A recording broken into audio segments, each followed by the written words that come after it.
دیموکراسی ئەو درۆیە گەورەی بەردەوام دەسەڵاتدارانی هەرێم بانگەشەیان بۆ کردووە، بەڵام هەمیشە کردارەکانیان سەلماندویانە دیموکراسی لە هەرێم تا ئەو کاتەیە کە زەڕی بۆ پەزەکانیان نەبێت و هەرکات بەرژەوەندەکانیان کەوتە مەترسی، ئەوە هەموو ڕێگا و ڕێکارێکی نایاسایی و نادیموکراسی بۆ پاراستنی بەرژەوەندی و دەستکەوتە حیزبی و شەخسی و بنەماڵەیەکانیان دەگرنەبەر کە وەک لەم دوایانە دابینرا سۆران عومەر پەرلەمانتاری کۆمەڵی ئیسلامی تەنها لەسەر ئاشکراکردنی سەروەت و سامانی دزراوی ئەم وڵاتە پارێزبەندی لێ سەندرایەوە و فەرمانی دەستگیرکردنیشی بۆ دەرچوو.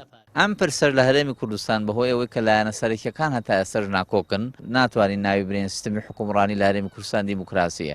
ئەگەر باوەڕتان بۆیە کە بەڵێ هەڵبژاردن نەکرێ هیچ کاتی هەڵبژاردن لە کاتی خۆی نەکراوە، تەنانەت خولی یەکەمی هەڵبژاردن لە 92 خایاندی هەتا ڕۆی ئەگەر گۆڕانکاری لە عێراق نەبووە باوەڕما بووە تا ئێستاشی دەخایاند، واتە کەمینەیەکی کەم توانیوەتی دەست بگرێ بەسەر تەواوی جومگەکانی حکومڕانی ئیتر هاوڵاتیش لەو گۆڕی. هەرێمی کوردستان هەمیشە لە ڕا هەڵبژاردنەکانەوە بیگرە هەتا خوار هەر هەمووی کەوتۆتە ناو لیستی ڕەشەوە.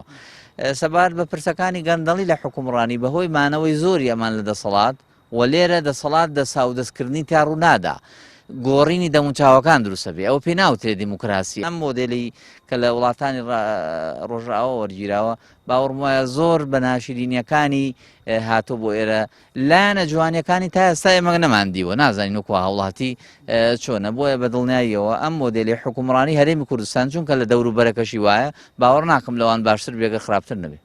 ڕۆژنامەنووسێکیش باوەڕی وایە ئەوەی لە هەرێمی کوردستان بە ناوی دیموکراسیەوە گوزەراوە و دەگوزارێت شتێکی ڕووکەشی ناوەڕۆک بەتاڵە.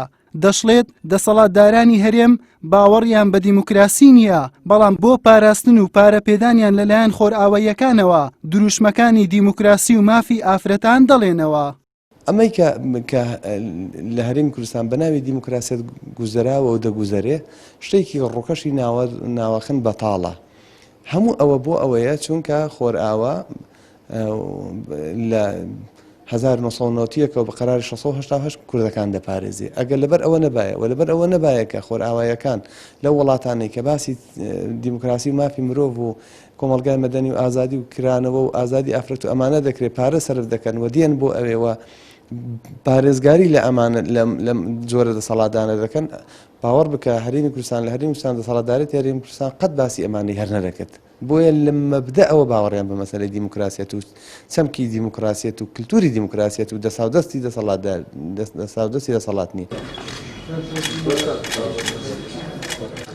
مێژووی دەسەڵاتدارانی 29 ساڵەی هەرێم پڕیەتی لە دیمەنی تاریک و ناشاز بە مافەکانی مرۆڤ و دیموکراسی کە هەر لە گرتن و ئەشکەنجەدان و بە زۆر دانپێدانان وەرگرتنەوە بیگرە تا کوشتنی ڕۆژنامەنووسان و ڕاوەدوونانی ئازادی خوازان و خۆپشاندەران کە هەموو ئەمانە لە ژێر سایە و سێبەری دوو حیزبدا ڕوویداوە کە وشەی دیموکراسی بنێشتە خۆشەی سەرزاریان و بانگەشەی هەڵبژاردنیانە و تەنانەت لە پاشگری ناوی حیزبەکانیشیاندا بوونی هەیە.